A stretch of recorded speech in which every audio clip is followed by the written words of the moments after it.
रक्त संचालन बा ब्लड सर्कुलेशन। शरीरर रक्त संचालन पाई रहिछि किछि नळी।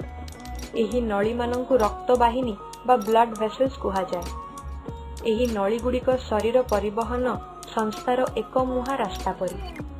हिसाब करी देखा जाइछि जे प्राय 96,000 रु 1,60,000 किलोमीटर लंबा नळी आम देह सारा बिछेई होई रहिछि। रक्तवाहिनी प्रधानतः 3 प्रकारर यथा धमनी बा आर्टरी, शिरा बा वेन और रक्त कैशिक बा कैपिलरी। शिरा और धमनी मध्यरे रक्त को संचालित करिबारे हृत्पिंड मुख्यतः गोटे पंप परी अविराम भावे कार्य करे। हृत्पिंडर संकोच जनित चाप फल धमनी और रक्त कैशिक दे रक्त प्रवाहित होई शरीरर प्रत्येक कोष निकटरे पहुंचे। एथिरु कोष अम्लजान, खाद्य और अन्यान्य पदार्थ आवश्यक मुताबक संग्रह करे। अम्लजान और खाद्य कोष मध्यरे व्यवहार हेला परे कोषरु बाहरुथिबा अंगारकाम्ल और विभिन्न वर्ज्य वस्तु कोष बाहर को आसे।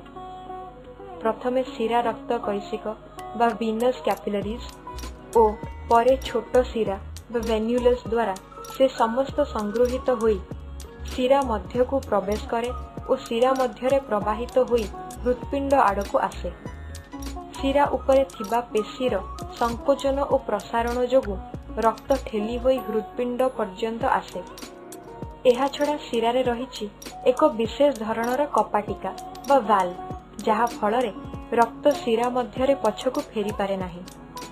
विलियम हार्वे 1578 रु 1657 नामक जणे ब्रिटिश डाक्तर आम शरीर रे रक्त किपरि संचालित हुए ताहा प्रथमे आविष्कार करथिले। मनीष शरीर रे हृत्पिंडरु रक्त धमनी जरिया रे गोटिए बाट दे जाए और अन्य बाट दे शिरा जरिया रे हृत्पिंड को फेरी आसे। रक्त नळी मध्यरे रक्तर एही गति को आबद्ध संचालन बा क्लोज्ड सर्कुलेशन कहा जाए।